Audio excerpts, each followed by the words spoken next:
Tema yang dipilih saat ini judulnya menarik. Iman yang menyenangkan hati Papa di surga. Nah, ini masalahnya. Kalau ada iman yang bisa menyenangkan hati Papa di surga, berarti ada iman yang tidak menyenangkan hatinya. Menyakitkan hati Papa. Menyakitkan hati Papa. Itu dia. Nah, oh ya, ini Pak Gembala yang cakep nggak kelihatan kemana ini? Bapak Rudi Timothy gembalanya. Oh ada, nah itu ya Bapak Ibu Gembala ada di situ. Nah, kalau kita lihat fakta ya saudara, jangan tersinggung. Kalau kita lihat fakta, iman yang gereja miliki itu lebih banyak yang dipakai untuk menyenangkan hati Tuhan atau untuk menyakiti hati Tuhan. Maafkan saya cuma tanya. Biasanya iman yang mana yang kita sering pakai? Ya jelas semua. Iman yang menyakiti hati Tuhan. Tadi Sumba sudah jawab itu. Wah, dari Illinois, Amerika, dari Salatiga, dari Timika sudah gabung. Puji Tuhan. Nah, kita tidak belajar tentang iman yang menyakiti hati Tuhan, tapi iman yang menyenangkan hati Papa. 2 ayat yang pertama kita akan baca. Yudas ayat 20. Yudas ayat 20. Ya, Yudas ini nggak ada pasalnya, jadi cuma ada satu pasal saja. Yudas ayat 20, itulah iman yang menyenangkan hati Papa. Maaf, tidak sedikit khotbah-khotbah di gereja tentang iman. Tapi isinya, ya saya pakai kalimat yang tajam, tapi fakta. Yang isi khotbah-khotbah tentang iman itu justru mengajar jemaat, mengajar murid Yesus untuk jadi perampok-perampoknya surga. Wah, kok sesadis itu? Betul. Khotbah-khotbah tentang iman yang sering kita dengar, bahkan dalam lagu-lagu pujian. Aduh, hanya iman yang berkata percayalah saudara, Tuhan pasti memberkati. Percayalah, Tuhan pasti menolong. Percayalah, mujizat itu terjadi. Nah, ini firman-Nya. Yudas ayat 20. Akan tetapi kamu, saudara-saudaraku. Akan tetapi, jadi ini penegasan. Akan tetapi kamu, saudara-saudaraku yang kekasih. Bangunlah dirimu sendiri di atas dasar imanmu yang paling suci. The most holy faith. Dalam bahasa Inggrisnya. Dan berdoalah dalam Roh Kudus. Saudara, inilah satu-satunya hal dalam konsep hidup kita dengan Papa di surga. Tentang benar, tentang taat, tentang hidup kudus. Ya, tentang iman. Ternyata hanya iman yang ada tingkat-tingkatannya. Maka itu untuk iman disebut yang paling suci. Tapi untuk benar nggak ada yang paling benar, ya. Untuk kudus nggak ada yang paling kudus. Untuk taat nggak ada yang paling taat. Benar itu benar. Dikit aja nggak benar ya memang nggak benar. Nggak ngurut sebentar saja sudah nggak taat, ya. Tapi iman ini paling suci, luar biasa ini. Berarti ada iman yang setengah suci, seperempat suci, iman yang suci, bahkan ada iman yang tidak suci. Nah. Dari Illinois bilang iman minta duit. Katanya iya, itulah. Nah terus bagaimana kita bisa memiliki iman yang paling suci? Yaitu kalau kita berdoanya di dalam Roh Kudus. Apa itu doa di dalam Roh Kudus? Berdoa bersama Roh Kudus. Berdoa di dalam tuntunan Roh Kudus. Kita lihat Roma pasal 8. Ya, Roma 8 ayat yang ke-26. Nah, jadi Roh Kudus itu satu-satunya pribadi yang membuat kita mampu untuk memiliki iman yang paling suci, bukan iman yang suci. Jadi iman yang suci pun Tuhan gak suka. Tuhan mau iman yang paling suci. Demikian juga Roh membantu kita dalam kelemahan kita. Apa sih kelemahan kita? Ternyata Roh Kudus tidak membantu semua bentuk kelemahan dalam hidup kita, tidak. Hanya satu kelemahan kita yang dibantu oleh Roh Kudus, yaitu kelemahan di dalam doa. Lihat ayat 26. Demikian juga Roh membantu kita dalam kelemahan kita. Lemah dalam hal apa? Sebab kita tidak tahu bagaimana sebenarnya harus berdoa. Saudara perhatikan. Bukan kita tidak tahu berdoa. Oh, yang namanya kita orang Kristen gereja Tuhan pinter kalau doa. Apalagi doa-doa yang kita sering naikkan isinya cuma 3. Yang sering ngalami senyum-senyum saja, gak usah komentar supaya gak ketahuan. Isi doa kita seringkali cuma 3. Nah itu, aku malas senyum-senyum, belum ngomong saya padahal. 1, minta. 2, nyuruh. 3, lapor. Ayo betul enggak? Itu biasanya isi doa kita. Minta, nyuruh, lapor. Tuhan, kami begini, anak sakit Tuhan. Oh, bisnis kami kacau Tuhan. Oh, Tuhan begini Tuhan. Anjing kami sakit Tuhan. Aduh Tuhan tolong. Minta, nyuruh, lapor, lapor, nyuruh, minta. Nah, jadi kita ini bukan tidak berdoa. Yang ditulis oleh firman Tuhan tidak tahu cara berdoa yang benar.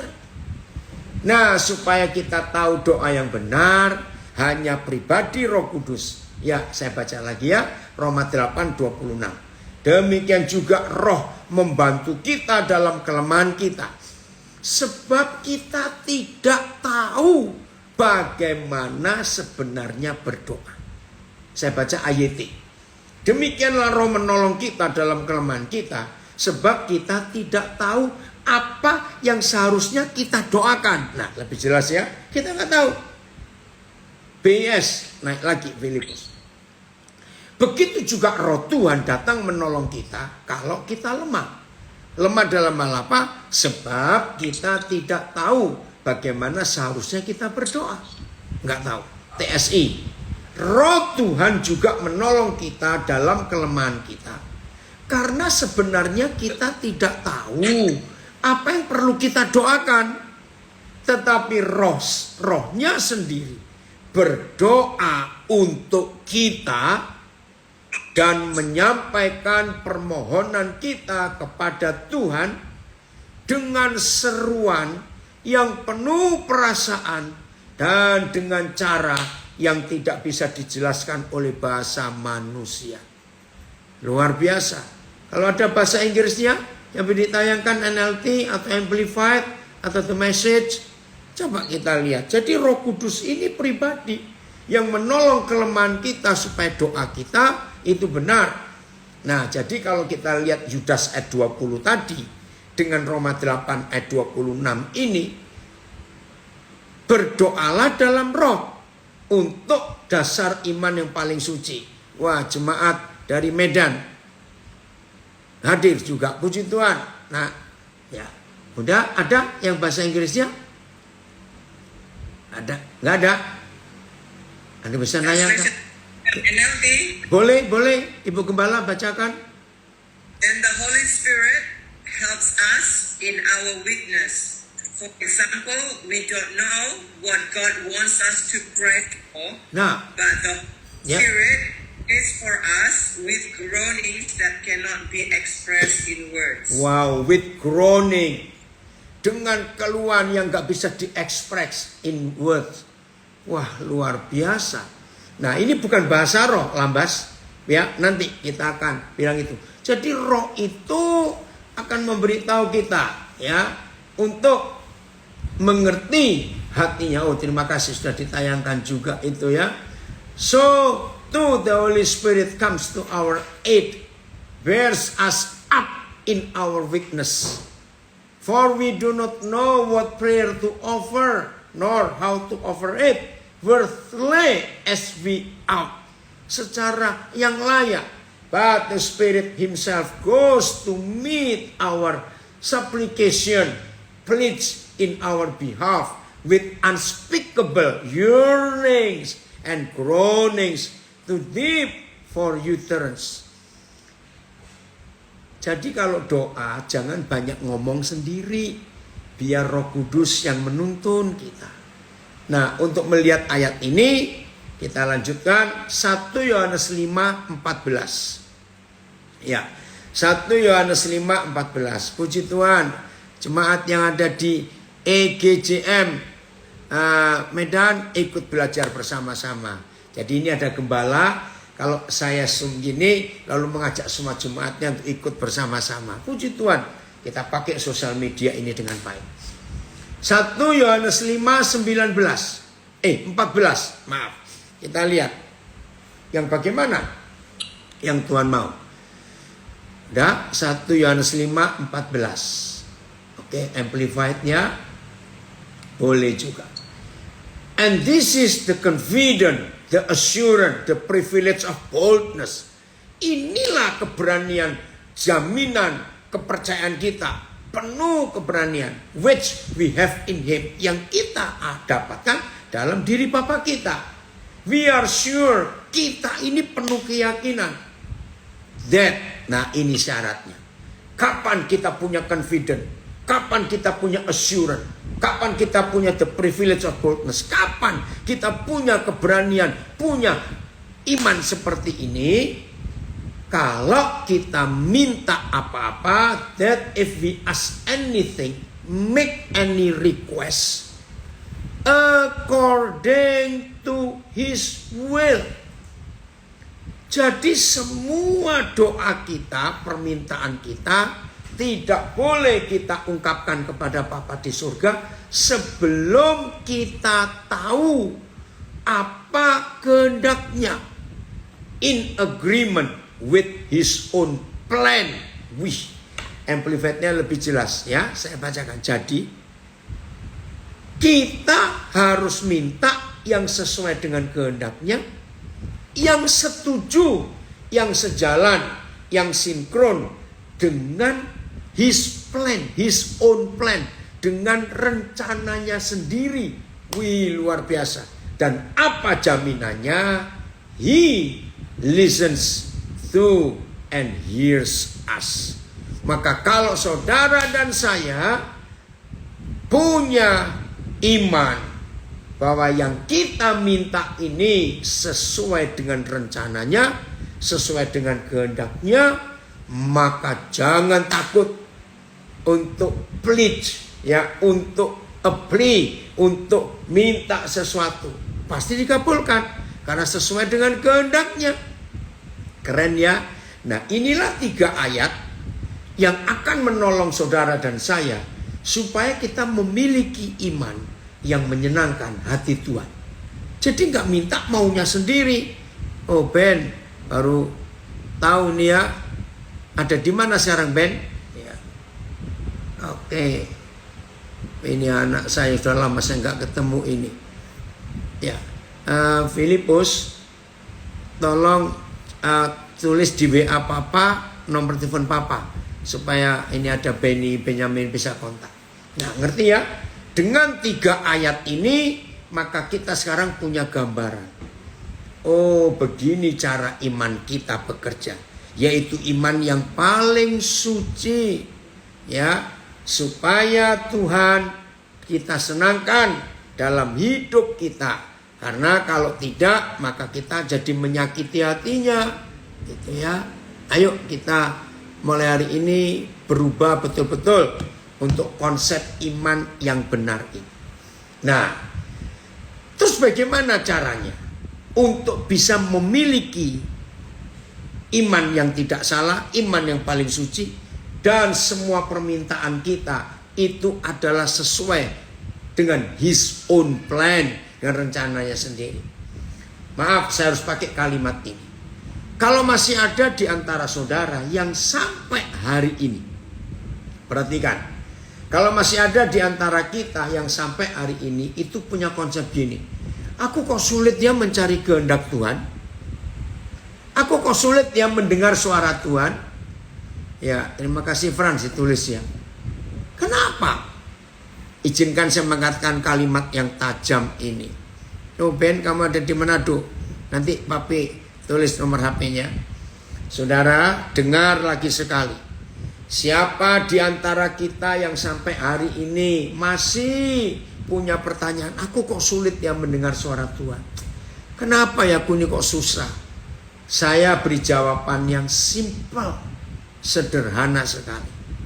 Satu-satunya penyebab ada anak-anak Papa di surga, ada murid-murid Tuhan Yesus sulit mengerti, mengetahui, mencari kehendak Tuhan, itu penyebabnya cuma satu. Sebab kita ngotot dengan kehendak kita sendiri. Catat itu. Saya ulangi, siapa saja di antara kita yang masih punya kesulitan untuk mengerti kehendak Tuhan, mendengar suara Tuhan, mencari kehendaknya, itu bukan karena saudara kurang puasa, bukan karena saudara kurang lama kalau doa pagi harus 6 jam, bukan karena saudara nggak rajin baca Alkitab, apalagi kalau sampai ada pendeta bilang, karena kamu nggak rajin memberi persembahan, saya tempelin pendeta kayak begitu. Kurang ajar betul. Tuhan dikira mata duitan, enak saja.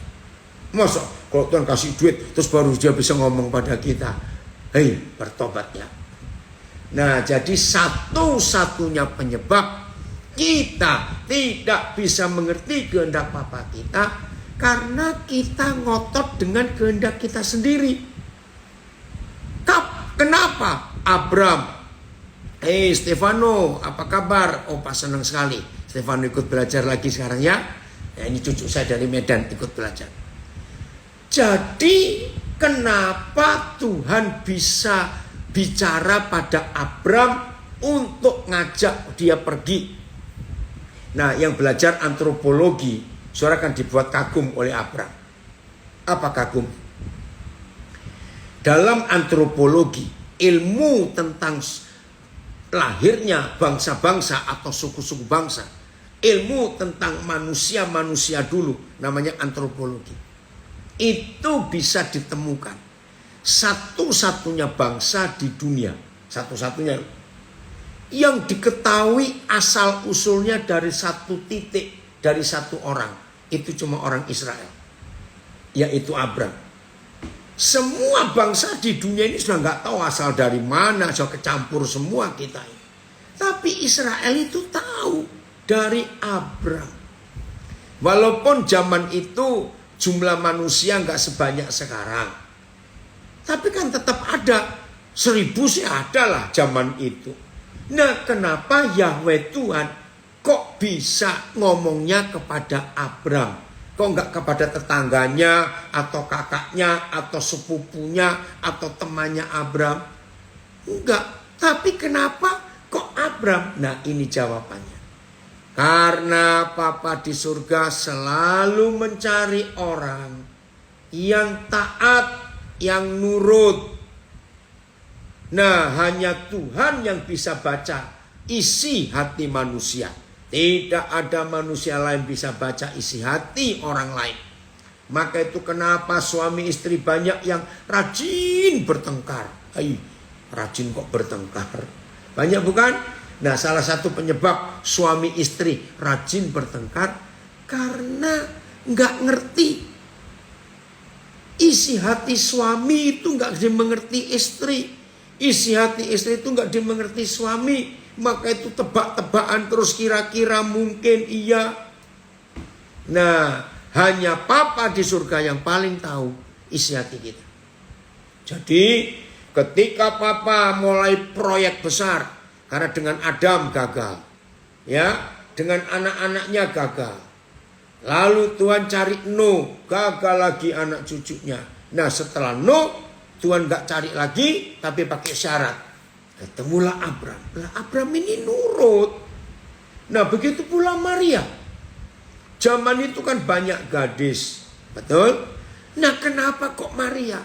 Karena Papa melihat hati Maria. Hatinya itu nurut. Coba kalau Tuhan asal pilih, ya, ini ilustrasi saya waktu saya jadi guru sekolah minggu. Coba gini, bayangkan ya.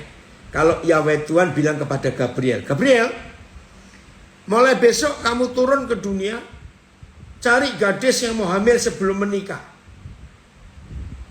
Coba hitung, kira-kira Gabriel perlu berapa tahun bolak-balik. Pagi-pagi turun dari surga ke dunia. Hei gadis-gadis, siapa mau hamil sebelum menikah? Cari sekampung. Ya nolak semua, siapa mau? Besok pulang ke surga, besok balik lagi ke kampung lain. Hei gadis-gadis, siapa yang mau hamil sebelum nikah? Ngerti nggak ilustrasi ini? Gabriel bisa bertahun-tahun loh cari. Ya, cari ke Sydney nggak ketemu, cari ke Jakarta nggak ketemu, cari ke Delft nggak ketemu, cari ke Padang nggak ketemu. Ya karena suruh cari gadis yang mau hamil sebelum nikah, yang nggak ada yang mau. Tapi mengapa Gabriel cukup satu kali datang dan ketemu? Karena Papa membaca hati Maria itu nurut. Jadi Abraham itu dipilih, Maria dipilih bukan karena hebat ini hebat itu, tidak. Karena nurutnya itu loh, karena taat. Nah saya harap mulai hari ini kalau masih ada di antara kita yang masih kesulitan untuk mengerti kehendak Tuhan, mendengar suara Tuhan, jujur periksa hati kita. Nurut nggak? Kalau diminta Tuhan kerjakan ini, Tuhan minta nyuruh ini, jangan pakai alasan tapi, nanti, macam-macam. Stop. Katakan, ya aku siap. Kalau begitu, wah hidup ini luar biasa. Maka kita gampang mengerti kehendak Tuhan. Jelas ya? Nah itulah rencana Tuhan dalam hidup kita. Nah kalau begini kan bagus. Kita bisa gampang untuk mengerti kehendak Tuhan. Nah kalau kita sudah gampang mengerti kehendak Tuhan lewat pertolongan Roh Kudus, akan berdoa untuk kita dengan keluhan groaning ya yang enggak terucapkan. Ya udah ikuti aja apa yang Tuhan mau dalam hidup kita. Ini sungguh-sungguh luar biasa. Ini saya cuma beri kesaksian ya. Ya Fani diantara semua yang di sini cuma Fani Uwi dari Delft yang pernah dengar. Ya bulan lalu Mei ya, kira-kira minggu ketiga Mei ada 5 minggu. Nah di suatu pertemuan saudara, selesai ibadah, selesai kebaktian, ya biasa orang Indonesia habis kebaktian makan. Nah tiba-tiba di samping kiri saya ada sekelompok orang. Saya nggak ngitung, kira-kira 8 orang atau kurang dari itu. Saya nguping karena jelas mereka membicarakan seorang. Ya jelas ini laki-laki karena dipanggil Brian. Tapi yang buat saya kaget, Brian ini lahir di Belanda tetapi tidak punya paspor Belanda. Nah saya mulai tersedot. Kok bisa lahir di Belanda kok nggak bisa punya paspor Belanda. Terus bilang papanya itu orang dari Nicaragua, mamanya itu orang Belanda asli. Saya lebih bingung lagi, kok bisa? Nah ternyata anak ini dibuang oleh orang tuanya. Sudah pernah punya anak tapi tidak menikah. Dia kena narkoba. Dia sering ditangkap polisi. Sering. Waduh, saya mendengar itu hati saya hancur sekali. Nah saya nggak kenal. Tapi Roh Kudus menyuruh saya temui orang itu. Tapi di mana? Nah di antara mereka yang bicara 8 orang itu, salah satu saya kenal dekat. Akhirnya saya pindah posisi saya untuk pindah ke kelompok mereka. Hei, ikut nimbrung. Anak itu di mana sekarang? Nah, orang yang saya sebut ini tahu pelayanan saya. Oh, cocok ini. Kalau Om Daniel ngelayani pasti cocok. Karena pelayanan Om Daniel selalu cari anak-anak yang dibuang. Betul. Tapi dia di Belgia. Belgia yang mana? Memang Belanda, Belgia itu perbatasan. Oh, ternyata di Antwerpen. Nah, terus saya tanya. Kira-kira, sebelum saya tanya, orang ini tanya. Jadi Om siap mau ketemu. Kalau ada yang ngantar, ya, kalau tahu. Sebentar, saya nanti berunding. Saudara 3 hari kemudian orang ini telepon. Om, saya sudah telepon Brian. Hari Jumat lusa, siap. Kok cepat sekali? Iya, ternyata dia tinggal nggak jauh dari rumah kami. Kalau naik mobil kira-kira paling lama 1,5 jam. Ya. Saya bilang, Om nggak bisa maksa. Hari Jumat itu masih hari kerja. Lah kerjaanmu bagaimana? Lah Brian bagaimana? Ringkas cerita, akhirnya kami berangkat dari Jumat itu. Ketemu anak ini. Nah ternyata orang ini juga baru tahu jelas ketika Brian cerita sambil menangis. Jadi mamanya kerja di perusahaan besar orang kaya dari Nicaragua. Tapi umur 15 tahun dia diperkosa oleh bosnya. 15 tahun, bayangkan. Mamanya melahirkan dia sebelum umur 16 tahun. Saudara, kita nggak bisa nyalakan mamanya. Hampir semua perempuan nggak akan pernah bisa sayang anak, maaf, karena hasil perkosaan. Maka itu anak ini dibuang. Sejak kecil pindah-pindah orang keluarga. Makin berontak, makin hancur. Setelah dia ngomong begitu, saya berdiri. Saya mengucapkan apa yang Daud pernah ucapkan. Sekalipun ayahku dan ibuku meninggalkan aku, namun aku, Tuhan menyambut aku. Lalu saya berkata, atas nama papa mamamu yang membuang kamu, saya mewakili mereka untuk minta maaf. Luar biasa. Nah itu contoh kecil saja. Kalau toh saya nggak mau juga nggak apa-apa, nggak ada urusan, ngerti nggak? Maka itu kalau saudara rindu gampang mendengar suara Tuhan, apa tadi syaratnya? Ojo dablek, itu aja sudah. Jangan dablek, belajar nurut, disuruh apa saja nurut, taat kepada Tuhan, maka hasilnya akan luar biasa. Ya, kita lanjut. Hanya Tuhan yang tahu isi hati kita. Saya mau tunjukkan 2 ayat lagi tentang bagaimana Tuhan itu kalau ketemu seseorang. Yohanes 1 ayat 47. Yohanes 1 47. Ayo. Terima kasih Papa. Nah, karena hanya Papa di surga yang paling tahu isi hati kita, maka kita izinkan Tuhan ngomong apa tentang kita. Yohanes 1 ayat 47. Keren, terima kasih Tuhan. Kata Filipus kepadanya, mari dan lihatlah. Dia mengajak Natanael. Yesus melihat Natanael datang kepadanya. Lalu berkata tentang Natanael, lihat, inilah seorang Israel sejati, tidak ada kepalsuan di dalamnya. Saudara, dalam nama Yesus, kalau saudara dan saya yakin di hati kita itu gak ada kepalsuan, di hati kita gak ada motivasi yang tersembunyi, di hati kita tidak ada trik-trik kelicikan, tidak ada, transparan, bloko suto orang Jawa bilang, tembus pandang, luar dalam sama. Percayalah, kita akan mudah sekali mendengar suara Tuhan dan Tuhan berbicara kepada kita. Nah, tapi yang penting, lihat kalimat ini. Jadi kalau ada yang deket-deket ini mau melahirkan anak atau cucu mau lahir dan kebetulan cowok, kasih nama Natanael. Namanya bagus sekali. Itu. Oke, ayo kembalikan lagi Filipus ayatnya. Saya mau tekankan satu kalimat ini. Ini penting sekali. Ya. Oke, bahasa Inggrisnya, see, here is an Israelite indeed, a true descendant of Jacob, in whom there is no guilt, ya, nor deceit, penipuan, kelicikan, falsehood, nor duplicity. Gak ada kepalsuan. Satu saja, gak ada duplikatnya semua. Nah yang saya mau baca itu, Jesus saw Nathanael coming toward him and said concerning him. Perhatikan. And said concerning him. Bicara sesuatu tentang Nathanael. Bahasa Indonesianya, lalu Yesus berkata tentang dia.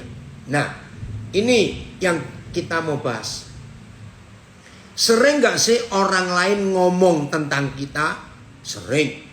Ada yang baik, ada yang gak baik, ada yang gak benar, ada yang jujur, masing-masing. Tapi kalau Tuhan Yesus yang berkata tentang diri kita masing-masing, itu pasti benar. Maka itu saudara, salah satu hal yang paling penting dalam hidup kita, supaya kita memiliki iman yang menyenangkan hati Bapa. Terakhir kali Tuhan ngomong tentang diri kita, itu ngomong tentang apa? Ini penting. Tentang Nathanael, Tuhan Yesus mengatakan ini. Nah, tentang saya, tentang Pastor Rudi, Pastor Jenny, tentang Yani, tentang Akhwat, tentang siapa saja, Tuhan ngomong apa? Ini yang kita perlu tahu. Tuhan pasti akan bicara kepada kita. Ayat kedua, Kisah Rasul 13 ayat 22. Tuhan ngomong tentang kita ini tentang apa? Ini yang kita perlu cari dalam hidup kita. Kisah Rasul 13 ayat 22. 13 ya. Ayo kita lihat ayat ini.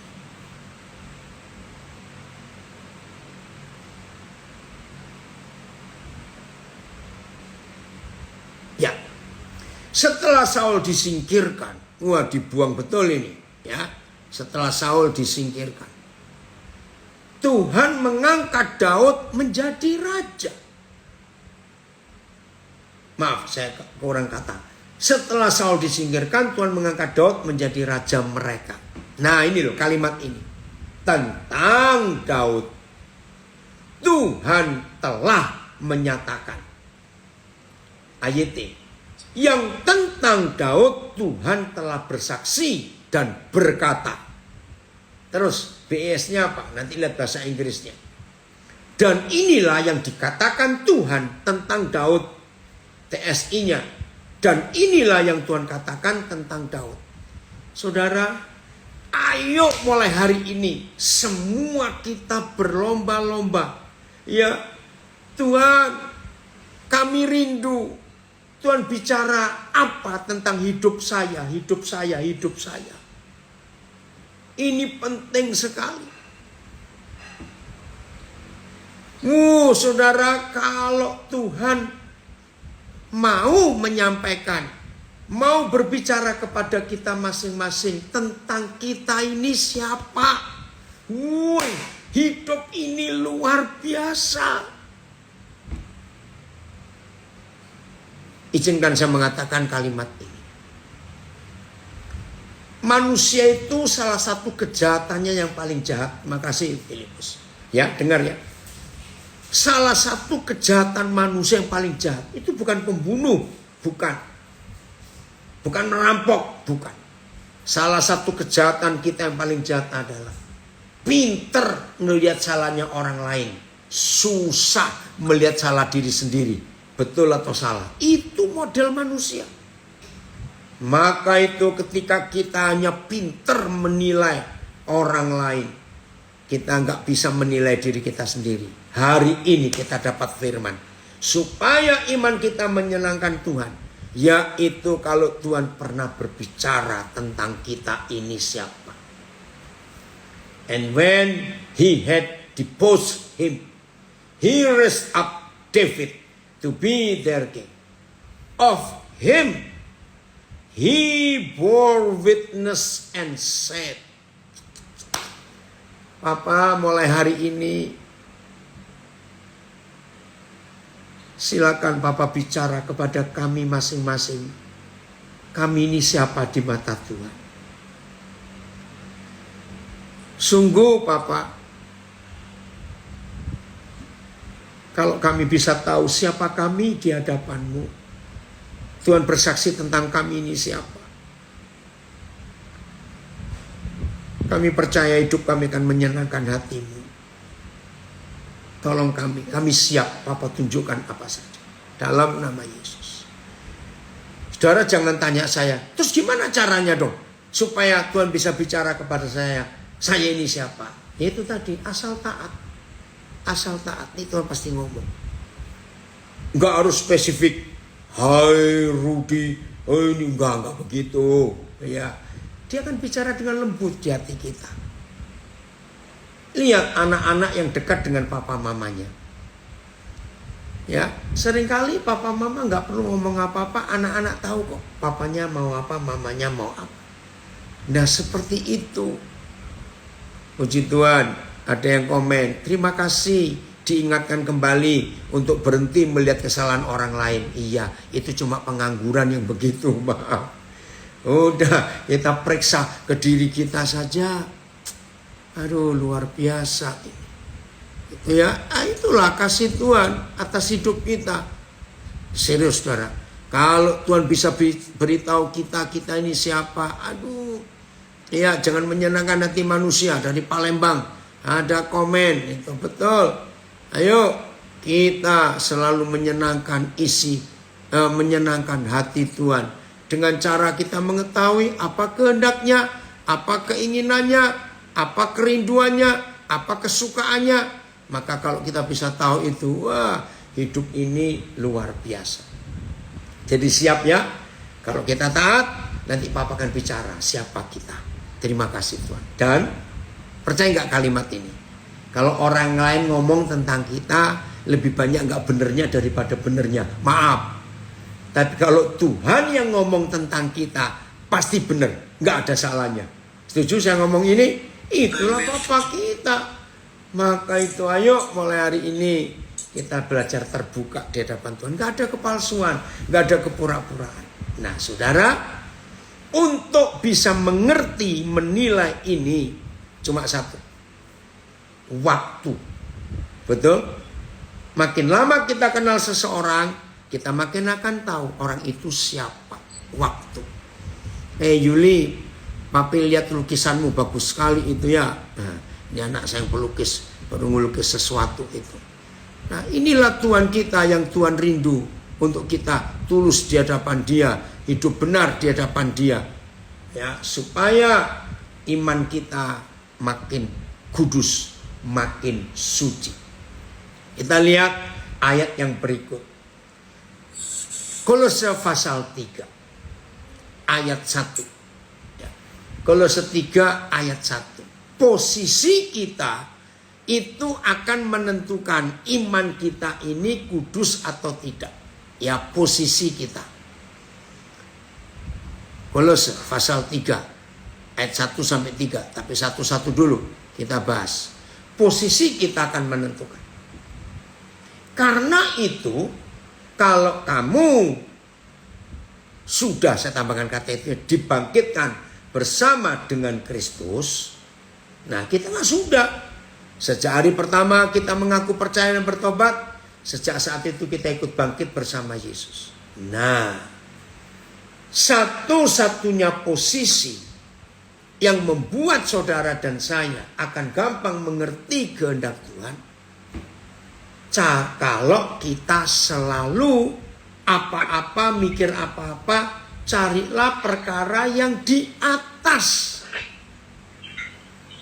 AYT, jika kamu telah dibangkitkan bersama Kristus, carilah hal-hal yang di atas, di tempat Kristus berada. BS, kalian sudah dihidupkan kembali bersama-sama Kristus, sebab itu kalian haruslah berusaha untuk mendapatkan hal-hal yang di surga.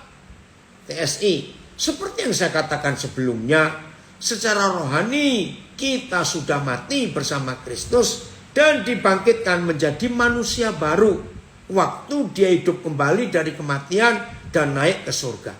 Oleh karena itu, marilah kita berpikir, saya hanya merindukan surga.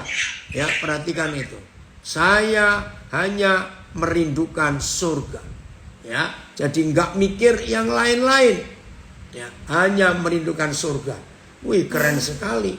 Nah, jadi kalau posisi pikiran kita, konsentrasi, fokus, arahnya hanya kepada yang ada di pikiran Kristus Yesus, maka mencari kehendak Tuhan itu mudah sekali.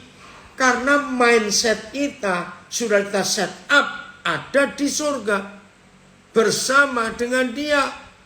Ya, oke. Ini ada yang tanya baru masuk. Ya, nanti dicari ya, dituliskan ayatnya. Nah, saudara perhatikan ini. Ayat 2. Ayat 2. Masih Kolose pasal 3. Ayat 2.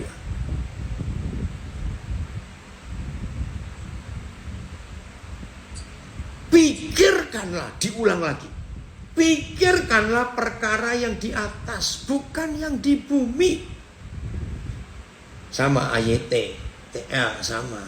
BS, arahkanlah pikiranmu pada hal-hal yang di situ, yang di surga, di mana Yesus ada. Jangan pada hal-hal yang di dunia. TSI, biarlah hati dan pikiran kita tertuju ke surga. Jangan ke dunia ini.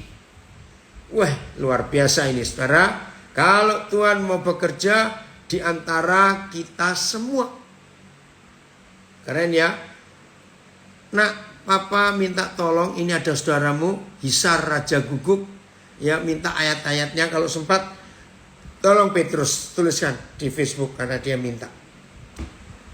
Nah, jadi supaya kita punya iman yang paling suci, iman yang menyenangkan hati Tuhan, maka pikiran kita harus sejalan sinkron dengan pikiran Tuhan.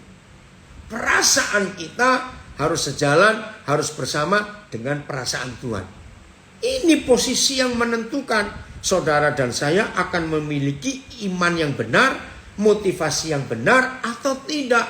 Bagaimana kita mindset kita set up di mana, pikiran kita tempatkan, kita atur di mana. Nah, saya kalau membaca Kolose 3 ya ayat 1 sampai 3 itu saya ingat astronot. Ya, contoh astronot ya. Astronot itu orang yang terpilih lewat tes yang berat sekali, yang akan diluncurkan tinggal di ruang angkasa, ya, di dalam pesawat ruang angkasa. Nah, di situ bisa berminggu, bisa berbulan.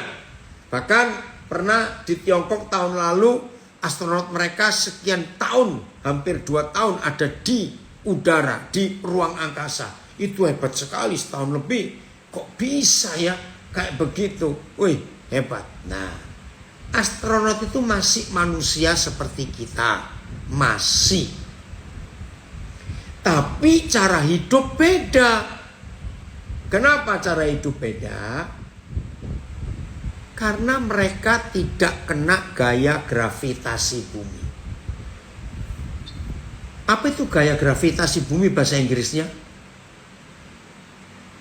Apa ya? Gravitasi bumi. Kalau Belanda apa? Zin Arde apa? Apa? Gaya tarik bumi. Gravitasi kalau bahasa Belandanya. Apa? Bahasa Belandanya? Gravitasi. Ya, gravitasi. Enggak ada kata arde gitu loh. Ya, gravitasi. Nah, bahasa Inggrisnya apa? Gravitasi juga.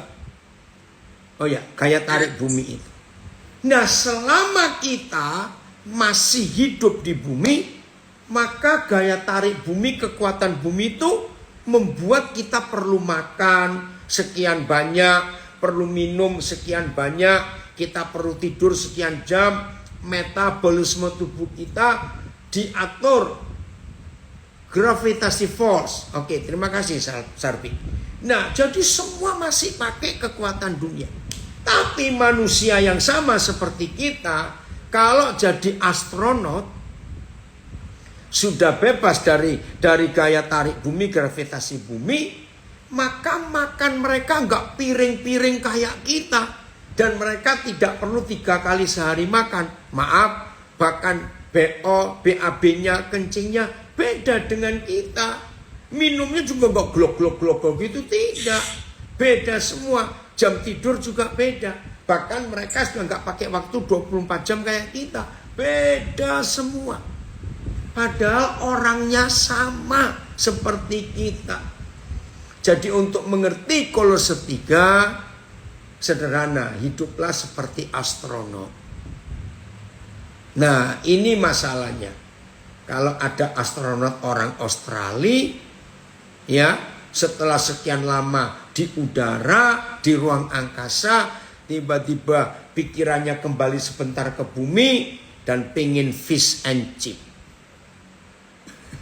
Ya, di Australia itu ada makanan fish and chip. Jadi ikan dikasih tepung digoreng pakai kentang goreng. Saya sih kurang suka. Salah. Vegemite. Wah, itu petisnya orang Australia nggak enak. Ya loh, saya nggak tahu tuh. Hanya orang Australia di dunia ada Vegemite. Cari di Google. Vegemite itu terasinya orang Australia. Ya, nah saudara bayangkan kalau sampai ada orang Australia jadi astronot, tiba-tiba pikirannya kembali ke Australia dulu. Dia pengen makanan Australia. Wah, celaka sekali dia. Jadi supaya saudara dan saya tidak bolak-balik naik turun surga dunia terus begitu capek lama-lama. Biar mindset kita arahkan ke surga saja. Selalu begitu. Arahkan ke sana. Maka kalau kita bisa mengarahkan pikiran kita ke surga, wow, hidup ini nyaman, aman, damai, enak. Gak ada perkara-perkara duniawi yang bisa mengganggu kita. Tidak ada. Hebat ya. Ayat 3, Kolose 3. Ayat 3. Terima kasih Bapak. Di Australia jam berapa ini? Di Papua jam 22.12. Di Sydney, Brisbane jam berapa ini sekarang? Berapa? 11.15. Oh, cuma beda 1 jam dengan Papua ya. Oke. 11.5 ya 11 berapa? Ya. Sekarang lihat nih, Kolose 3 ayat 3. Sebab, nah ini, ayo kata kamu kita ganti nama kita. Kata kamu ya. Contoh, sebab Daniel Alexander telah mati. Ya. Nah, ini yang membuat kita pasti punya iman yang menyenangkan hati Papa. Karena kalau orang sudah mati, ya nggak pengen apa-apa lagi. Ya, saya dapat ilustrasi suatu hari. Ya, lucu sekali.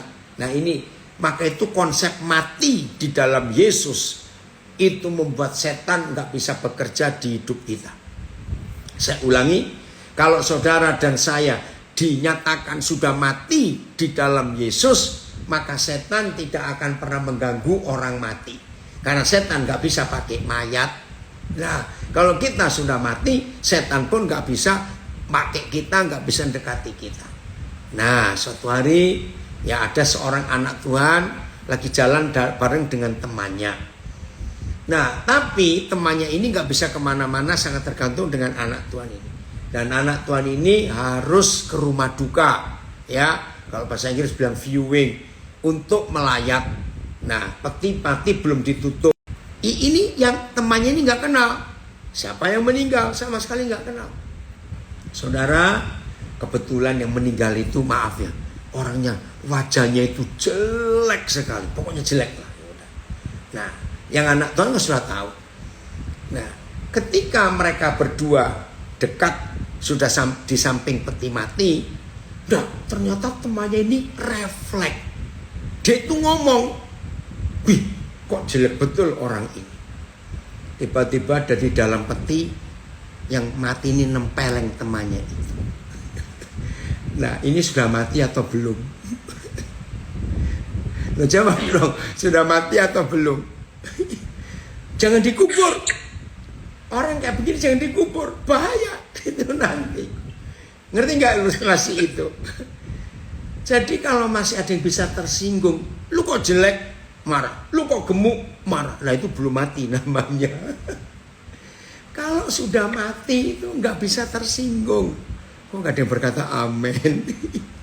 Betul ya? Nah, maka itu banyak masalah dalam hidup rumah tangga, hidup bergereja, hidup di komunitas. Karena banyak orang perasaannya kayak tahu Jepang yang lembut sekali. Belum diangkat, baru dipegang, sudah pecah, ampun. Nah itu dia yang banyak merusak di komunitas, di gereja. Orang yang suka tersinggung karena belum mati. Yani kenapa tertawa kamu Yani? Sapo tahu. Sapo tahu enak. Kalau sapo tahu Jepang enak. Oke, maka itu kalau ada di antara kita di sini masih suka tersinggung, bertobat hari ini saudara. Ayo, kita semua kan telah mati. Kalau kita telah mati ya sudah, kita nggak usah mikir yang macam-macam, mau disinggung, mau dikatai, senyum saja. Oh, sudah mati kok. Kenapa kita harus ribut? Nah, terus masih ayat 3 tadi belum selesai. Apa yang terjadi kalau kita sudah mati? Begini kebenarannya. Ya. Oh, oke, bahasa Inggrisnya ya. Oh, yang ayat 2 itu. And set your minds and keep them set on what is above, the higher things, not on the things that are on the earth. Jangan yang di bumi. For as far as this world is concerned, ya, amplified-nya, jadi kalau toh kita ini masih ada urusan apa-apa dengan dunia, ya memang masih ada. Tapi you have died. Walaupun kita masih urusan macam-macam, bayar kredit, bayar mortgage, ya, bayar ini, urusan itu, masih itu tanggung jawab kita. Tapi you have died. Kamu itu sudah mati.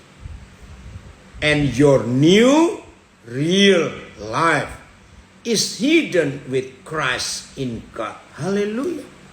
Jadi hidup asli kita, your new real life, hidup baru yang sesungguhnya, itu sudah tersembunyi di dalam Kristus, yang mana Kristus juga ada di dalam Bapa kita.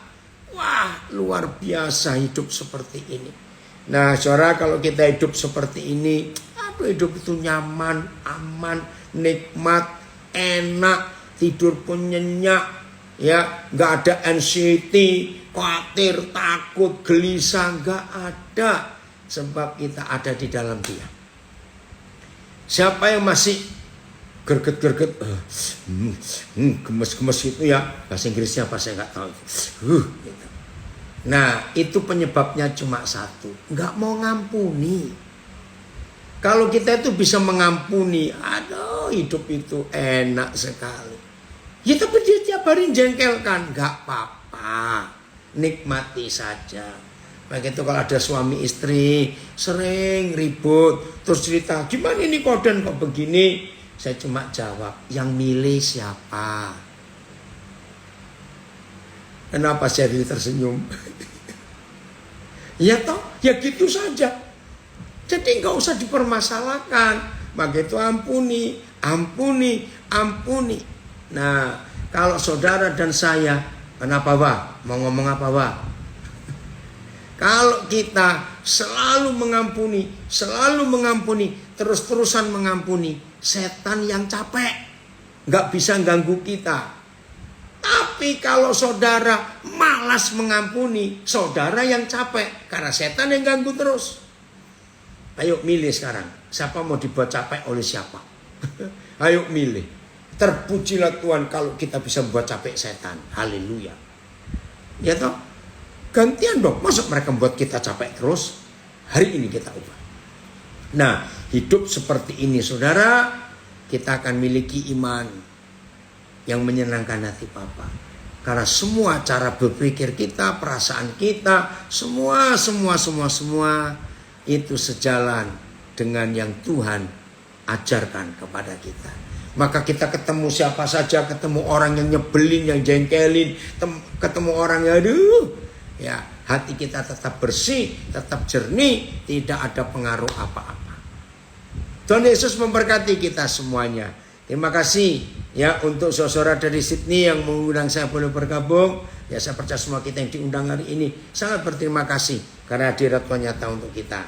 Jadi miliki iman yang paling suci ya, supaya kita menyenangkan hati Tuhan. Tuhan memberkati.